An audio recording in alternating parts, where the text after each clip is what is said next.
Today we're gonna jump into another clip that I found on my timeline. My timeline on X is crazy. It's the greatest collection of ratchet shit, financial shit, and history. My three interests, overall. But let's go ahead and see what they are talking about in this little clip here. How did he win the Revolutionary War? Double spy. Why are we intentionally leaving others out?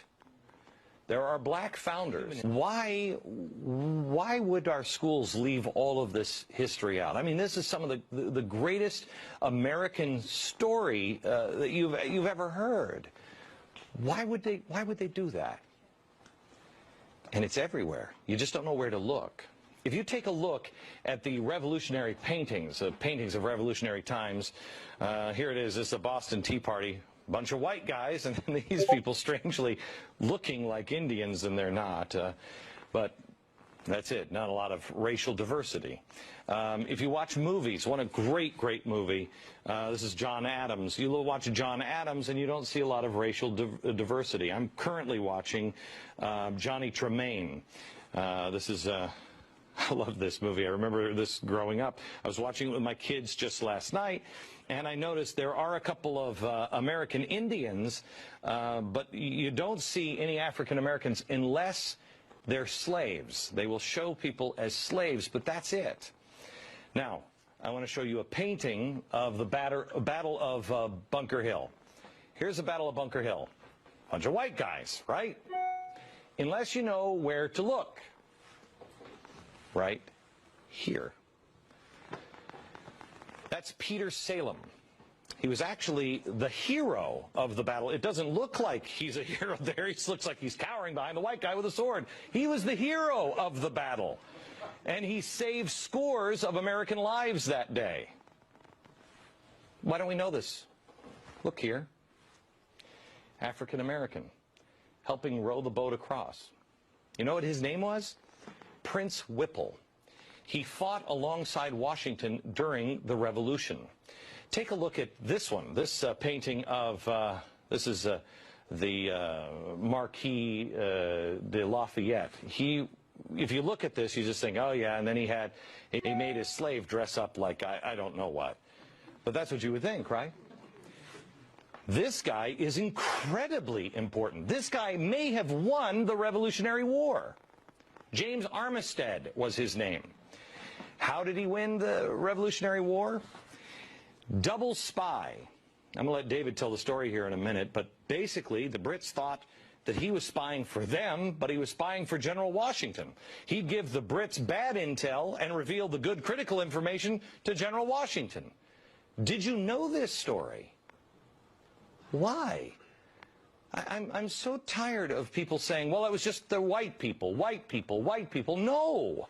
No. Why are we intentionally leaving others out? There are black founders in history. If I ask the audience, when did America have its first African-American judge? What year would you say? Anybody? Take a guess. Judge. 1860s? Anybody? 1770. Amy, is that just a wild guess? No, it's not. I wasn't sure exactly, but I think it's about 1770. Tell me. 1768. Wentworth Cheswell, New Hampshire, elected to office in New Hampshire. He was reelected for the next 49 years, held 8 different political positions.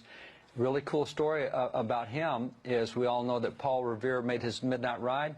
We also know he wasn't the only guy riding that night. Another guy riding, Wentworth Cheswell, black and white riding. Now, how is it possible? Did you know that we had an African-American ride to say the British are coming, the British are coming? Amy did. Amy did. Anybody else besides Amy know that? 2, 3. Okay, 3 people in the audience. Now, the white guy with the sword is Thomas Grosvenor. So you have Thomas Grosvenor and you have Peter Salem, black and white fighting side by side, but Peter is definitely the hero that day. 1817, this painting is done, and all the way up until the 1980s, we knew that that was Peter Salem, the hero of Bunker Hill. 1980s, the professors got together and said, oh, no, that's not Peter Salem. We think that that's Grosvenor's slave is who that is. It's not Peter Salem. Oh, you're kidding. No, in the 80s, they changed that from Peter Salem to Grosvenor's slave, Asaba. And that's what they say, oh, no, it's not Peter, it's Asaba, Grosvenor, it's his slave. How come the guy who painted it and the guy who was there and the guy who saw it and painted what he saw had him as Peter Salem, and now we've all convinced, oh, no, it's a slave? Because first, one thing that I think is missing in America, and it is the key to America, has been the difference between individual rights and collective rights. And this man articulated that. This guy right here, this is Lemuel Haynes. Lemuel Haynes is a soldier in the American Revolution. He's a black preacher. He's the first black preacher ordained in America that was a pastor of a white congregation in Vermont, Massachusetts, New York, several places. A black professor in black a preacher, white, that's right, in a white church. Yeah, black minister. Black minister in a white church in 4 different states. He was ordained in the Congregationalist denomination in 1785. He's the first black to receive a master's degree in America. He got that in 1804 from Middlebury College. So Lemuel Haynes, every year on Washington's birthday, he preached a special sermon about George Washington, his commander-in-chief, in all of his churches where he was. So we don't hear about Lemuel Haynes.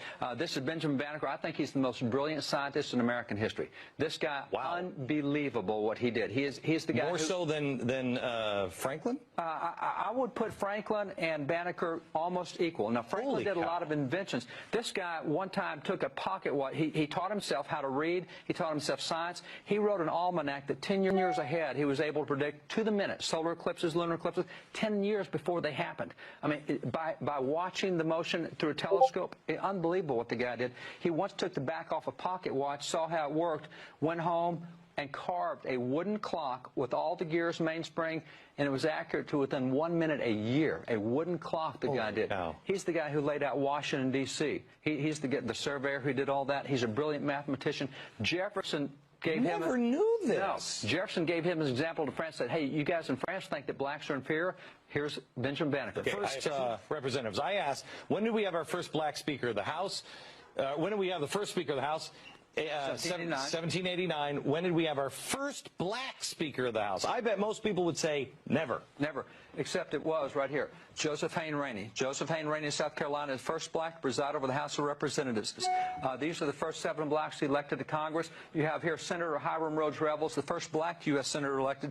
He was a minister of the gospel. He was a missionary. He worked with Frederick Douglass. He recruited 3 regiments of black soldiers in the Civil War, and he was a missionary to slaves in the South.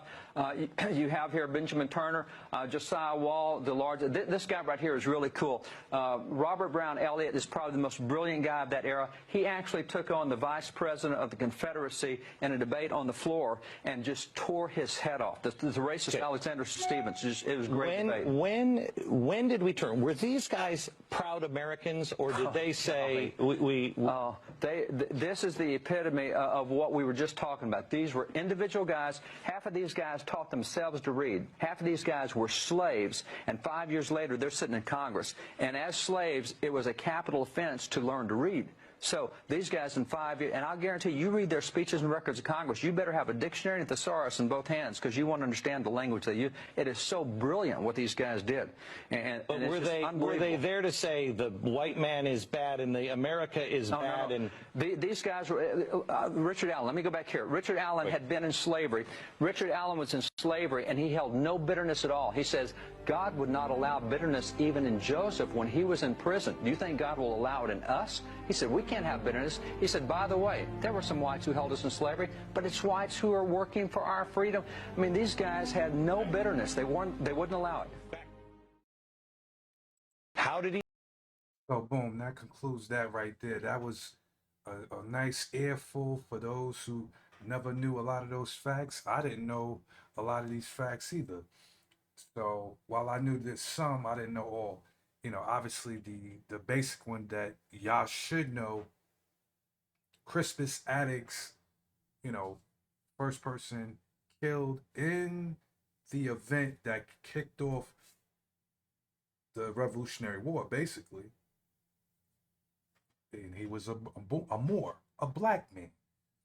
So for a lot of y'all who hear the term more and think about these niggas that is wilding, you know, on the internet in recent times. Historically, we have been called various names during our interactions with Caucasians, but at around this time of the Revolutionary War, we were known as Moors, as well as other names as far as the indigenous names that they still called us. So hopefully y'all enjoyed this gem today. Like, subscribe, comment. You can argue with me. As far I'm talking to the white people, and I'm talking to the uninformed blacks and the racist whites. You can argue with me, but you can't argue with these. Go argue with them other white people that just drop that information. You can take your anger out on me, but you can't take it out on them because they're gonna be like, "You're dumb." All right, I'll catch y'all next time.